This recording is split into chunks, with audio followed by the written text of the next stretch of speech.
Welcome to the Jeff Knows Inc. Entrepreneurial Show with your host, Jeff Lopes. We are live. We are live on the Jeff Knows Inc. podcast. I'm your host, Jeff Lopes. Super excited to have on Zion Clark. What is up, brother? Not much, man. Just living a good life every day. Me and my girl, we're in a beautiful place, beautiful area in San Diego. How long have you lived in San Diego for? Baby, it's been 4 months. Oh, so this isn't you. Where you originally? 5 months. Where were you guys before? We were living in LA for a little bit. Before that, I was living out in New York with her. Okay, very, very, very, very, very cool. So for anybody that doesn't obviously know Zion and his story, I mean, Netflix #1 doc for how long now? It's been one of the best short documentaries in the world for about 3 years in a row now. Which is crazy. This is crazy. When did that journey start? When did you actually have somebody come up to you and say, "Hey, I want to do this on you"? When did that start? After I graduated high school, this producer named Floyd Russ, he kept kind of stalking me on Facebook a little bit. I'm thinking like, who's this weird? Who's this weirdo? And so I was like, "Mom, come look at this. Come look at this, Mom. Who is this man messaging me?" And I was like, he said he wants to do this documentary and all this stuff, but I've never heard of him before. So my mom went and talked to him, did a conference call with me, her, and him. And it turned out that he was like a legit producer based out of New York City. And he flew out to Ohio a couple weeks later, and they had this idea and this vision to just like make a short film. We didn't know it was going to be on Netflix or even Sundance at that. Yeah. And for those of you who don't know what Sundance is, it's huge film fest, massive. It's like the second biggest film festival on the planet. And my documentary aired there. It was only about 10 minutes, and it stole the show. Got #1 best short documentary short film at Sundance. And then proceeded to get the best short film at almost every single film festival across the planet. And then, about 6-7 months go by, I get a call from this producer. He's like, "Yo, Netflix wants to pick this up." And I was like, "Uh-uh." I was like, "Nah." It was just a crazy feeling, man. Because we only worked on this for about a week and a half, 2 weeks. That was the whole filming was that quick? Yeah, but here's the thing. We'd be up at 5 a.m. to 7 p.m. filming every single day nonstop. So you in your head, when you see something like that, you'd think it's months of accumulated filming cut down into the short film.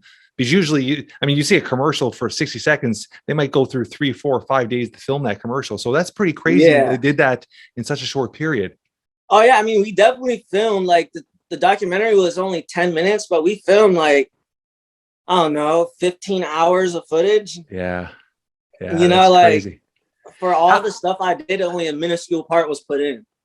So when you look back and you think of your time when you first, because I'm assuming that was your first time you had a camera in front of you and you had to react and talk in front of a camera. Was that your first time, or you had other opportunities? No, actually before that, when I was still in high school, I was being followed around by ESPN. Because with my wrestling, I was on a hot streak, man. I was just beating up everybody, getting dubs, performing for my team, rising up through the rankings. And before that, I was a nobody. Nobody knew my name. Nobody knew my name. Nobody knew I was working as hard as I was because I was losing all the time. Yeah. And then I just step out the gate at 18, just like, all right, this is my show. I'm running it now. This is what I'm going to do. I'm a captain. I'm a leader of this team. I'm about to show everybody I mean business here. And guess what I did? And then the cameras started just popping up. Fought the news channels, ESPN. It was weird for me because the way I grew up, I was very soft spoken. I didn't like being around people. I had struggles growing up with just having friends or a support group. So then boom, suddenly all these cameras in my face made me real nervous. And sometimes I would just shut it down and be like, I can't do this. I got to focus on my wrestling. And my mom would just sit in for me and talk to them for me while I go out and focus on what I had to do. That's crazy. So when after the whole short film was done, And what was the period before it was presented to Sundance? Like before you actually started hearing some obviously incredible news, was there a period of like, okay, was this all worth time, or was this a waste of time, or was it right off the bat you felt there was something good about it? Well, I definitely felt good about it, but at the same time, I was still wrestling in college. So like, Yeah, I had other things I had to focus on, like going to class, going to 5 a.m. workouts and 7 p.m. practices. Yeah. On top of still racing under Team USA for a few events here and there for track and field. Were you, and that's another thing too, as I read quickly, were you supposed to be in Tokyo? I was real close, man. I was just barely under the second for the time I needed to make the team. I ended up finishing 4th in the country at my very first ever trials. So this is something you're going to pursue for the next ones? Oh, dude, I'm definitely going to be on the world team next year. I'm not taking no for an answer. I was too close to making the Olympic team this year. Who's to say I can't make it next year? I'm training with the head track coach.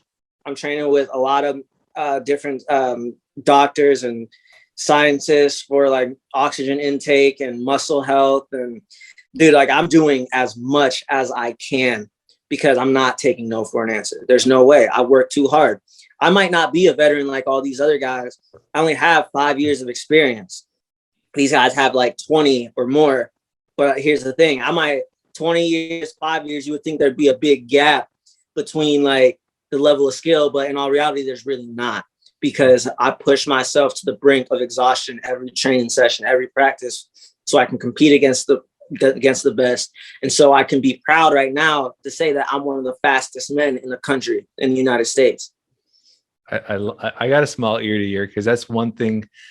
And I told you before we went on air about my son is I've spent the last 13 years building this self-belief in him every single day, pushing that, teaching him. Where'd you get that mindset? Like what triggered you to, like I'm listening. I got goosebumps because your way you're talking is so confident, but it's a confidence, but it's just like a swagger, but it's authentic. It's real. You're not trying to be cocky. You're just being you. Where did you get that mindset? When did that trigger? Because it's hard, because I read a little part of your story, right? Obviously, your upbringing through the foster care and stuff. We'll talk a little bit about that in a bit. But what triggered or what switched your mind that gets you to that mindset of you're unstoppable? It's definitely my mom. Track and field, when I was a senior in high school, when I first started, I only had 2 months to train to even have a chance to get to the state championships. And I tried to quit the second week, and I didn't even tell my mom, honestly. And I'm just at the house, I'm playing my Xbox, and the track coach kind of just showed up at my house and told my mom. And, I was still going through some problems then, because I wasn't used to having a family or a support system. And she told me, she's like, if you're going to live in my house, you can't quit after you started. If you're going to be a Clark, you can't quit after you start. If you're going to be part of my family and be my son, you're not going to give up. And I said, yes, ma'am. So I went back and I worked as hard as I could. And I ended up becoming a 2-time state champion, a 4-time state placer, then a national champion, then a junior national champion, junior national record holder, just breaking track meet records after track meet records. It was just literally her telling me that I can't stop and I'm not allowed to stop, pushed me to that next level. When were you, when did you meet your mom? What age were you, and when did she become your mom and all that stuff? Like when did that whole start? So I was a junior in high school. I just got kicked out of my last and final foster home. Junior, so you're 17, 16? Yeah, 17. Yeah. And the home I was in, it was just a straight war zone, day in, day out. Like, man, you don't even know what it's like to come home and have to seriously like fight to keep yourself safe in the most physical sense. It's because the dudes you live with don't like you, you don't like them. And y'all got to sleep in the same room. Y'all got to sit at the same table. Y'all got to go to school together. We got to do all this stuff together, and we don't like each other one bit. So like every time I will come home, somebody's getting punched in the face, somebody's getting tackled, somebody's getting attacked. And it was just day in, day out. And then on Thanksgiving, my junior year of high school, the very last fight, holes got put in the wall, people got messed up. It was bad. Like it was just a bad mess, especially for a holiday. And the foster mom was like, you gotta go. And I even tried to state my case, like, these guys, they literally start fights with me all the time. They always start fights with me all the time. Like, I just be minding my own business, they start fights. And then she was like, it don't matter. I need peace in my house and you gotta go. So like, I was at that point, I'm 17, man. I just didn't care. I was like, you gonna kick me out, then do it. You know, like, I had a real bad attitude on life, and they was about to ship me to a group home in Cincinnati, Ohio. So where I'm in Ohio, I'm in northeastern Ohio. So like Cleveland, Akron, that area. And I was about to get forced to move away from all my friends that I've known for the last 10 plus years, 4 hours south, and probably would have never saw them again. And my mom stepped in. You know, she showed up to one of my band concerts. I was a trumpet player. I was actually sitting in first chair trumpet at the time. So I was like top dog with my instrument. As I was showing off, because, I got a solo in this song, and my mom just so happened to be in the front row. And according to her, she was like, oh, that's my baby. That's my kid. That's my child right there. Before she even met me, she knew. And then after I finally moved in, months went by. And, at first it was kind of rough because it's another new home. At that point, I've been in over 10 foster homes since birth. And she never, every time I would do something wrong, she would never like scream. And if she did yell, she would yell. Like, that's what parents do when kids are in trouble. They'll yell at the kids.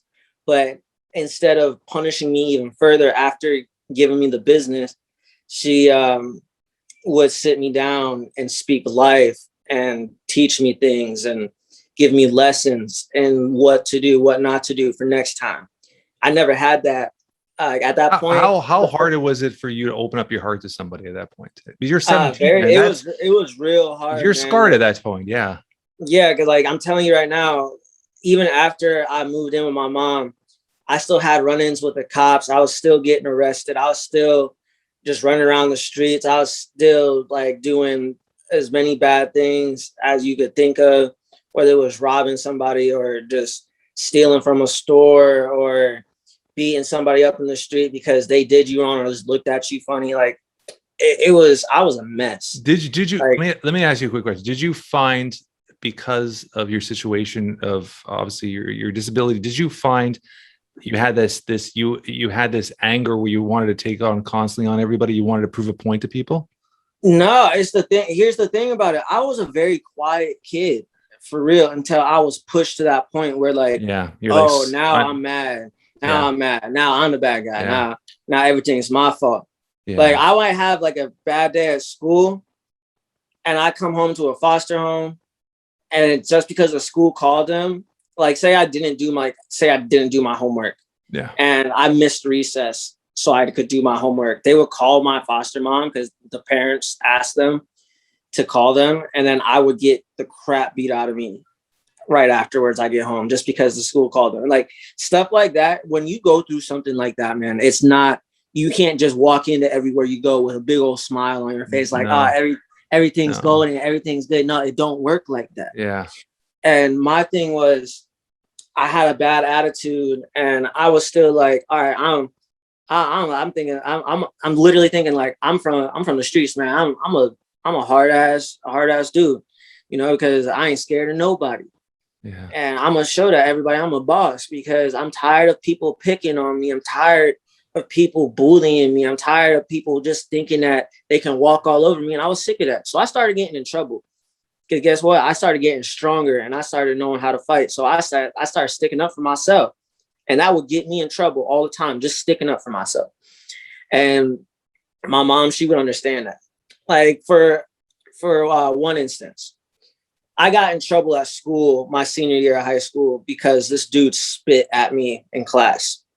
So I jumped up on the desk and I knocked him out. Like he went straight to sleep. And they called my mom. I got suspended for 5 days. And, I didn't even get in trouble at home because I told my mom exactly what I did. It's not like I wouldn't be the person to go out there and just like say that I just didn't like how you look, man. I wouldn't just go up to you and punch you in your nose. It's like, dude, I don't like your face. I wasn't like that. Yeah. Like something would always have to be done for me to retaliate. And that was one of those moments. And I'm telling you right now, any other family I would have been with, and that would have happened, I would have been in severe punishment. Now, my mom, she was like, you can't leave the house. You can't go hang out with your friends, but you're not going to be in trouble, because if somebody would have spit in my face, I would have done the same thing, just not in school. And, you know, it was a learning lesson for me. Like I got ahead on my schoolwork. I just sat in the house. I watched TV, just waited to go back to school. And even the principal, he was like, I probably would have done the same thing, but you just can't do that on school property. Because the principal at the time, he's a former fighter. So he understood that feeling. Yeah. Yeah. You know, because that's all I know is fighting, wrestling. That's all I know. And just my mom, she's just so understanding, man. It caught me off guard time and time again. And about 7 months after she got me, and I came home from practice, and my caseworker is in my house, which I did not like that at all, because every time in my time in the foster care system that there was a caseworker at the house, I was getting removed. So, and that was all it was every time. So I'm thinking like, all right, what did I do? What did I do wrong? Did I mess up somehow? But no, it wasn't that. My mom, she came in and she was like, you know, Zion, I loved you like I birthed you myself. Your sisters have nothing but love for you. Your uncles, your grandparents, your cousins, everybody that you've met, they absolutely love you like you've been here forever. Now, I want to know if you want to be part of our family, because we would love you to be part of our family. And I told her, I said, I don't know.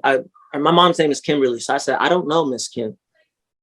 I said, I don't know. I'm going to have to think about it. So I went to school the next couple of days, kept practicing, kept pondering it, thinking about it, did a little bit of soul searching, because this was going to be my last chance.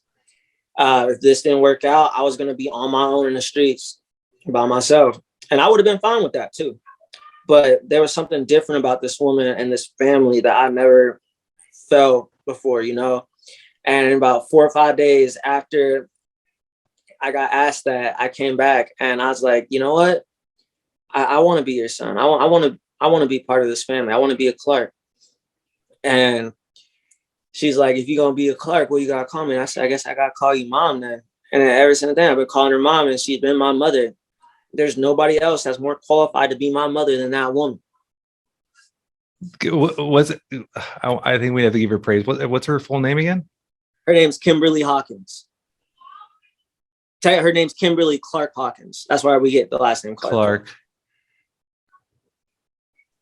Let's talk about her. Give me an understanding of what she means to you and what type of person she is. My mom is the type to let someone. I got a smile from ear to ear. I'm loving this. Go. Sorry. Yeah, no, you're good. My mom is the type of person to give her last dollar just to see someone else succeed. Because my mom, she grew up in the streets. She grew up alone at times. She knows what it's like to truly struggle just to survive. And hold up, I'm so sorry. No worries, buddy. There My you bad. go. Start that again. And no worries. Start that again, and we'll and we'll edit that out. Yep, sorry, that was my agent. My bad. No. But my mom is the type of person to give you that chance that no one else will give you, because she knows what it's like to struggle. She knows what it's like to be in the street. She knows what it's like to be homeless. She knows what it's like to have absolutely no money and no food. And I know that same feeling, you know, but no one could understand me the way I was acting. And my mom did. And my mom is the type of person, she will go help as much as she can, no matter who it is. And like me, my mom is the type of person that's going to constantly respect you until you give her a reason not to. Because the way our family carries ourselves, we constantly show respect. We keep ourselves to a high standard. We want to show that the Clark family is an esteemed family, you know?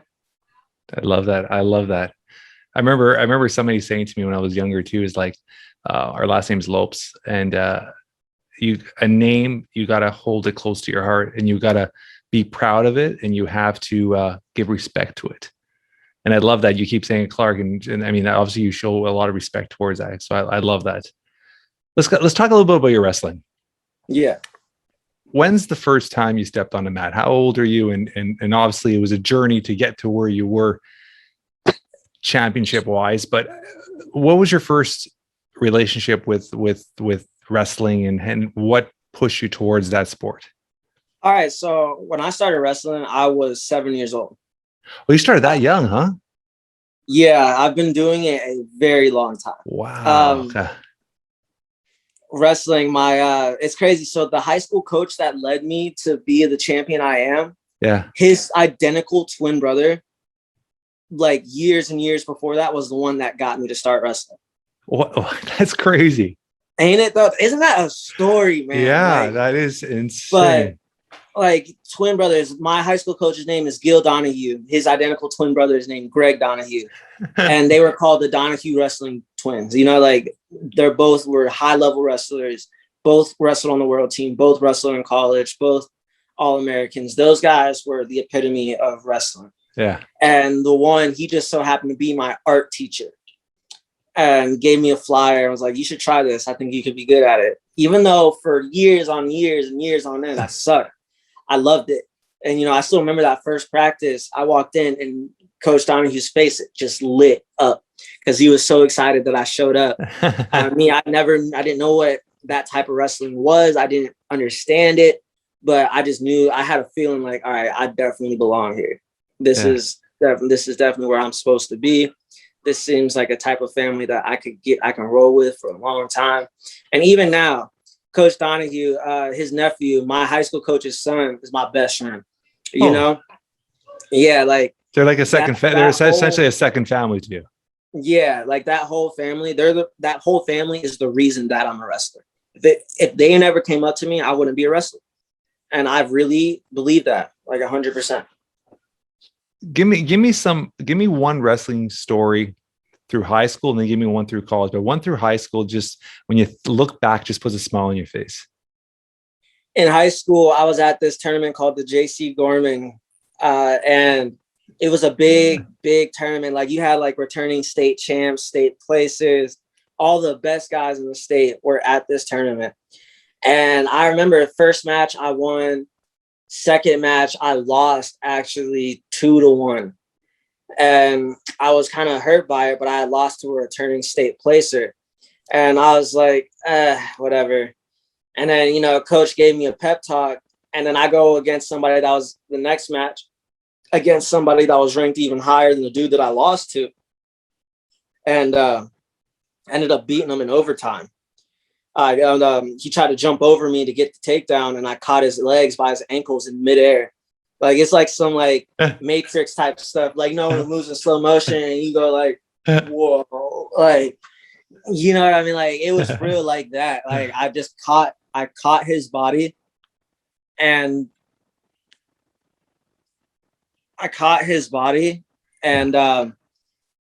he just went down. Love it. Love it.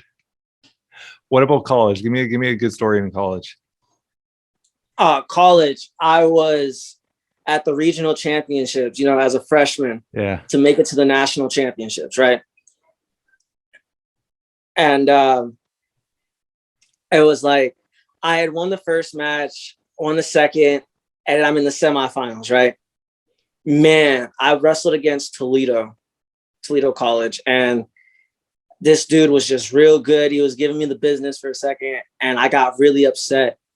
And I looked at my coach and he just shrugged his shoulders. So I was like, you know what? I was like, you know, I'm about to mess this dude up. I'm sick of people looking at me like that. Coach, don't look at me like that. And I went out there and ended up teching him, which tech in wrestling is you win by 15 points and it's an automatic win. I just decided, like, you know what? If I can't pin this dude, I'm just going to run up the score as much as I can. So I did that. And it was just, I ended up winning. Made it into the finals and secured my spot in the national championships. One of the best moments I think I had. I love it. I love it. With all the fame you got with the Netflix doc, how is it like? Obviously, I'm assuming when you go to places, people recognize you now. People are coming up to you. How has that changed towards you or towards how you act in public, or has it changed you at all? It has not changed me one bit, man. I'm the same as I was 6 years ago. You feel me? Like, my look might be different. My body might look different, but my message, my vibe, my motivation, my strength, my just my whole being is still the same. You know, when people come up, you know, it is cool to be famous or whatever, man. Like, don't get me wrong, my name is pretty much known in almost every single country around the world. Yeah. But if you meet me, you wouldn't even know, because I don't act like it. I love it. You know, like, I just keep it real. I focus on my relationship with my beautiful girlfriend. I focus on my martial arts, because I'm trying to become a world champion in wrestling, fighting, and jiu-jitsu. I'm trying to be a world champion in track. None of that has changed for me ever. And I'm just working as hard as I can. I'm nice to as many people as I can. I still try to inspire. Only thing that's different about me is I wasn't a speaker before. I am now. And I'm more fluent with my words to inspire people to be better. Yeah, I love it. I love it. Let's talk about, you said a few things there. Martial arts, jiu-jitsu. How long have you been training BJJ for? Like 3 years now. Oh, you are? What belt ranking are you already? I'm not even a belt rank. I just been training because I'm trying to fight, not grapple. So you actually, okay, so you've been grappling. So you want to do MMA? Yes, sir. I'm actually pretty nice with the gloves. If you follow my Instagram, you're going to see some of that footage here soon of me in the room getting it in. Okay, once we're done here, I'm gonna get your address. And you obviously don't know what I do for my main business, but for 15 years, I own a company called Kimura, where we're in Canada. We're the top design manufacturing company for martial art and boxing equipment. Oh, so, that's awesome. Yeah, so I'll send you the site, and I'll send you a care package when we're done. I'll get your information. But I saw your boxing stuff, which I love. So what is your goal with that? Like, when do you actually want to get your first match going in? Whenever coach thinks I'm ready. You know, I've been working very hard. I don't know if you know who AJ McKee is. Yeah, that's my boy. You know, he just won a world title. I'll be working with him, Tyrone Woodley, Rampage Jackson, Anderson Silva. Soon I'm going to be working with Sugar Ray Leonard. These guys are some of the best fighters on the planet, just pound for pound. Yeah. And they all think that I can be the next big thing. They think I can be great in my own right with my martial arts skills, because no one my size just walks into a room and brings Rampage Jackson down on his knees to the ground. You know, that's a hard task to do. Yeah. I did it. You know what I mean? I love it. So, like, I have the ability to be great. I believe it. I have to believe it if I'm going to be great. And these guys, these men that have already seen the spotlight, that have been top champion of the world, it's past their time, and they're trying to pass on their skills and their knowledge to the next big fighters. So, like, they'll pass it on to AJ, me, my boy Joey, like the guys that are really working hard to become the champions. Because to be the champ, you got to train with the champ and beat the champ. Yeah, 100%. I love it. I saw some videos of you training. I had no idea that this is something you're pursuing at this level. So I love it. I'm excited to see that. Oh, dude, I'm at like the highest level you can possibly get to training wise, training wise and competition. You know, with that level of training, the competition is going to be equally hard. Which gym are you training at right now? I train out of Team Body Shop in Long Beach with AJ McKee and all that. And I also train out of Team Arena in San Diego.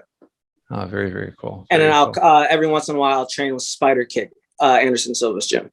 Yeah. Good for you, man. Good for you. So there's a lot happening and a lot of goals for 2000 and end of this year in 2022. You got, obviously you want to step into the cage. You're obviously get on to the Olympic team. That's your idea, or you said the world championship for the racing? Yes, sir. Okay, amazing. I'm looking forward to seeing everything you're doing. Let's talk a little bit about your book. When did that come out? Give me an understanding of what's the whole idea of the book. When did you take pen to paper to start writing it? Let's talk a little bit about that. So the book came out on August 3rd, recently.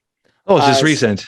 Yeah, just released. Yeah. And my idea for the book was to teach kids and a younger audience to be more inclusive in our world, to show that people with disabilities are no different than you. Yeah, there might be physical and biological restrictions holding them back, but at the end of the day, in their mind and their soul, they are still just as perfect as you are. And I need kids to understand that. And I want older people to be motivated by the struggles that I've had to get up and pursue the best version of themselves. I love it. Are you obviously with COVID, the restrictions have changed, but are you doing any type of book tour or anything like that, or just more I'm going the to virtual? be soon. We're working on that right now. We're trying to get me out to Canada and the UK. Good stuff. And Good stuff. multiple parts of the US. If you come to Toronto, my home is open to you guys. I'd love to take you around and show you around. I got a couple of business ventures in Toronto that I'm working on right now, actually. Can you talk about them or no? I can't. Interesting. Love it. Are you going to be down here anytime soon? Not sure. I have to be in the UK in October. So that'll be like the first stop. And that's not even for the book. It's just for like a gym. You know, have you heard of the company Gymshark? Yeah. I'm going to be working with them and just doing a couple cool things out there. You know, I'm actually wearing their gear right now. Yeah. They're one of my next big sponsors, and I really enjoy working with them. Very cool. Your girlfriend, how long have you been with your girlfriend for? 8 months. 8 months. So it's pretty fresh. I mean, shit. What does she mean to you? No pressure. She around you? No, she's in a room, but she means absolutely the world to me, man. Yeah. You know, I've had relationships where women don't really support me because they just want the clout, or they want just all of my attention and not want me to do anything else. And that doesn't work for me. With her, you know, she really supports what I do. She's at every track meet. She's at most practices. She's at matches. She's at events that I'm able to get her access into. Yeah. Because she really supports what I do, and she's constantly telling me, good job, keep working. You got this, babe. You know, I crashed in Phoenix and at the World Grand Prix and messed up my back. My back completely spazzed out, and I bounced my head off the ground twice, going like 20 miles an hour. And, you know, as I lay there on the ground, within 30 seconds, the first person to show up right next to my side was her. I love it. Stuff like that, man. You know, she really takes care of me and helps me propel myself to that next level. You know, my mom did that a lot for me, but, you know, I'm older now and I'm moving on in my life. And she's stepping up and being that number one woman in my life. I love it. Where do you see yourself in the next 2-3 years? 2-3 years, I see myself as a champion, a contender, Paralympic champion. The sky's the limit with you, huh? Yes, sir. I love it. You're so respectful. Even though I love how you say yes, sir. It's just your manner, because it comes so natural. But you're just, because I just talked to you, I'm like whatever. We're buddies now. We're just talking. So the way you say it, like, yes, sir, is so respectful. Dude, I love it. That's my mama coming out in me, man. I promise. Don't ever change, man. That's special, man. And people recognize that shit, man. People recognize that. Like I every time you say it, like I got a little smile on my face. So I love it. Anything else you want to tell our audience? I have one last question at the end, but anything else you want to tell our audience? Yes, my new merch store. So 100%, yeah. I had dropped the merch store. It's at ZionNoExcuses.com. And it's just a whole bunch of different gear, hats, shirts, crop tops, hoodies, soon sweats, bands, everything. And it's not just workout gear. It's like just everyday gear to inspire you. So like there's a shirt that says defy all odds. There's another shirt that says limitless. There's another one that has no excuses. I'm trying to inspire people with my gear, because just like the book gives you motivation. I want you, whenever you work out, you put on my shirt, to be like, okay, I got Big Z on my back today. I'm about to push as hard as I can. And that's what I want from that, man. And with this merch store, I feel like I'm doing that. And, you know, I'm getting a lot of good traction from people, and I think they're loving it. And I'm going to be releasing new products at the end of every month. And yeah, it's going. I'm excited to be doing this. You have such an incredible story, but I think your authenticity and who you are is going to just like megastar. Like this is just a start for you. Like as I'm talking to you, like obviously I've seen the documentary now, and then I saw you, I've been following your social media, but actually talking to you and just seeing who you are and where you are and how young you are. I mean, the sky's the limit. When and branding and everything is just, you're going to take this to the next level, man. So I'm excited to see what you do, man, because this very, very bright future, man. One question. If something were to happen to you today, in a few words, I know you're young still. I always ask everybody this, but it's just the only question I have said in all my interviews. If something were to happen to you today, in a few words, how would you want to be remembered or described by your loved ones? If I were to disappear today, man, I would want to be remembered as somebody that no matter what I was thrown at me, I would constantly get up. No matter how many times I was beat down, I would constantly get up. I want to be known as a respectful guy. I want to be known as a motivation, man. I want to be known as the guy that helped people change for the better in this world. You know, like how Dr. King did. You know, he got killed for what he believed in. Have him on my wall here. He's part of my wall. Yeah. But he got killed for what he believed in. Yeah. If I believe in making change for the foster care system, to get rid of the parents that are abusing the kids and to just make change for the better across this whole country and hopefully the world, because we need to protect these kids and protect their lives and protect them from evil adults. Because the world isn't a great place, man. And when I'm gone, I want people to remember me for doing exactly that. Yeah, I love it. I love it. And it's such a powerful topic that a lot of people are not talking about. You don't hear many people really lobby behind the foster care system and all that stuff like that. Don't worry, it's all good. And yeah, he saw you. Go over there. All right, baby, I'm almost done. All good. And yeah, so I appreciate that you're doing that. And I think the higher you get as an athlete, as an influencer, as a celebrity, your platform will be so strong one day, like The Rock or like other people, that you can make so much change. So you're on the right direction. You're propelling your career in the right direction to make that change possible for so many other children along the way. So I appreciate that, man. Very good for you, man. Yeah, thank you. This has been awesome, buddy. I'd love to have you back as you keep growing and doing other things. We'll have you on a regular basis, just talking about your new ventures and all that. So I appreciate everything. And thanks for coming on, man. Yeah, no problem. Maybe I can hop on your show for real if I'm ever in Toronto. 100%.